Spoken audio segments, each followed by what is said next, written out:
வணக்கம் மக்களே, இன்றைக்கி நம்ம உளுந்தங்கஞ்சியாக இருந்தாலும் சரி, சிறுபயிறு கஞ்சியாக இருந்தாலும் சரி, அந்த கஞ்சிக்கு தேங்காவை எப்படி அரைச்சி ஊற்றணும், அது கூட என்னெல்லாம் சேர்க்கணுங்கிறது தான் பார்க்க போகிறோம். என்னென்ன தேவைன்னு பார்த்தீங்கன்னா, தேங்காய், மெயினாக தேங்காய் வேணும். கூடவே சுக்கு பொடியும் சின்ன ஜீரகம் வேணும். ஒரு பெரிய துண்டு சுக்கை நான் நல்ல தோலை சனக்கி பொடிச்சு எடுத்து வச்சுருக்கேன். இதை தான் நம்ம அரைச்சி தேங்காய் பாலாக ரெடி பண்ண போகிறோம். 1 கப்பு அரிசியும் 1 கப்பு உளுந்துலையும் கஞ்சி வைக்கதா இருந்தால் 1.5 கப்பு துருண தேங்காய் எடுத்துக்கணும். ஒரு துண்டு சுக்கை நல்லா பொடிச்சு எடுத்துக்கணும். கூடையே 1 டீஸ்பூன் சின்ன ஜீரகம் சேர்த்துக்கணும். இதுதான் அளவு. இது கூட தண்ணி சேர்த்து நல்லா பால் போல் அரைச்செடுக்க வேண்டியது. உளுந்தங்கஞ்சியாக இருந்தால் தேங்காவை நல்ல நைஸாக பால் போல் அரைச்செடுக்கணும்.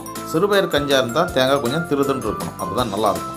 தேங்காய், சுக்கு, ஜீரகம் அரைச்சி ஊற்றி கஞ்சி வச்சு குடிக்கிறது வயிற்று புண்ணுக்கு ரொம்ப ரொம்ப நல்லது. வீடியோ பிடிச்சிருந்தால் லைக் பண்ணுங்கள், சேனலை சப்ஸ்கிரைப் பண்ணுங்கள்.